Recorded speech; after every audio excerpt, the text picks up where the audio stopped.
Bad Ideas Production here, and we're gonna try a different type of video than we're used to seeing from me. So you're not gonna be able to see my face this time, but that's all good. So today we're gonna talk about my favorite fight scene from a Marvel movie, and that is Spider-Man from 2002. Before we start, let's take it back around December of 2021. Spider-Man No Way Home was about to come out. So I decided to binge watch all of the Spider-Man movies, right? And while watching these movies, two things came to mind, especially while watching the Tom Holland trilogy, or at least at the time, the no Far From Home and Homecoming. What dawned onto me was that the Spider-Man, the Andrew Garfield, and the Spider-Man Tobey Maguire were both pretty even when it came to web swinging scenes. The only thing that bumps up Tobey Maguire is not nostalgia. It's not nostalgia. It is the music from Danny Elfman, right? When it swells and he's swinging, like at the end of the first movie or at the end of the second movie as well. Very classic. To give Andrew Garfield movies his flowers, the second movie has probably the best web swinging scene in the beginning of it, as when we see the logo and then the camera moves up and we see him swinging through the city. That's probably the best Spider-Man swinging scene, but altogether I would give it to the trilogy. Now what dawned onto me in the Tom Holland trilogy was that there was no web swinging scenes such like that. Maybe at the end of No Way Home, but I had yet to see that movie. So the second thing that dawned onto me was that none of the fight scenes compared, not even a lick, to the Tobey Maguire series. And then my brain started thinking, no other comic book movie, Marvel comic book movie, or even DC to that matter, compares in my eyes to the Spider-Man 2002 Green Goblin versus Spider-Man fight. And I'm gonna break down why I think that. This movie is directed by Sam Raimi, famously known for the Evil Dead movies. His directing style is very innovative, lots of camera movement, and his movies usually are campy and a bit goofy. This movie is in a good way, of course. It's Spider-Man. It needs to be lighter, right? Every other action scene in this movie is just as you expect, right? It's very dynamic. It's comic book inspired, very heroic. Is what you expect from a Spider-Man movie. That is all true until we get to the very end where Spider-Man fights Green Goblin, in which I think is the best scene in comic book movie history. So let's break it down. Green Goblin has launched Peter into this dilapidated building. Is not playing games anymore. As we see, he throws a goblin bomb off rip, and he means business, as we know what that does to any regular human.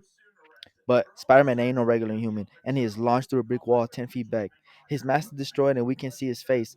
And I love that that's included because it adds to the raw, brutal, and intense action that really is only in this scene. The rest of the movie isn't like this. Goblin blocks across, then hits him with a 2-1 and then a knee, then another cross and uppercut from 6 feet under, sending Spidey flying.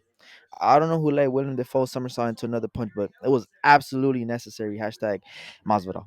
Another left hook. Spidey got a hell of a chin. Tries to swing back, but to no avail as JBL possesses the goblin and hits him with a nasty clothesline. Spidey tries to fight back with his web, but Goblin ain't having any of it, moaning and groaning his way out of it. Oh my god. With perfect technique, Goblin flies 5 feet in the air, kicking Spidey into a wall.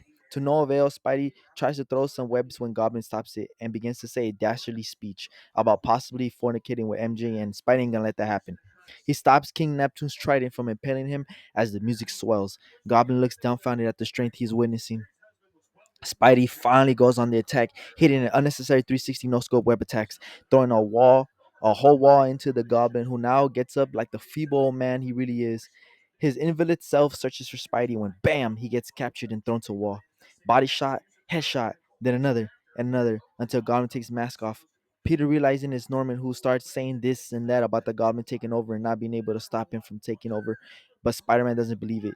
This ends as Norman asks Peter to be a son to him, as he has been a father to Peter, which Peter responds with the best line in the movie in my eyes. I have a father. His name was Ben Parker. Then the best acting of the movie goes down immediately after Norman hits him with the Godspeed Spider-Man. Absolute cinema. Norman calls the glider, and Spidey sees it a mile away, moonsaulting out of there, impaling Norman Osborn. Brutal, raw. This is the best action scene in all of comic history because of its simplicity and how grounded it is to reality. Now, does that go against the whole meaning of a comic book? It does. But this whole movie is comic booky. So now that we have this real intimate raw fight, it just adds to this movie that no other Marvel movie really has, which I could say Winter Soldier is the closest to it because of that knife fight between Winter Soldier and Captain America. But that's like they're close. They're close. This scene doesn't seem choreographed. It just feels like two men fighting to stay alive, specifically Spider-Man in the beginning. And also, what adds to this scene is that the villain dies like in a visceral way, which never happens. I love it. We never see that. We never see the villain die at the end. It's very rare. That's why every other movie is a step down because there's stakes, right? And this death literally affects the rest of the trilogy, where Harry becomes Goblin Jr. in number three, and he's angry at Spider-Man, and it sets the place and the stage for a great number two, right? With a great sequel. So yeah, that's why in my opinion, this is the best comic book fight scene in comic book movie history. Thank you very much. This is Bad Ideas Production, and hopefully you guys like this format of video. I might go about doing another one soon. We'll see what happens. And yeah, Bad Ideas Production.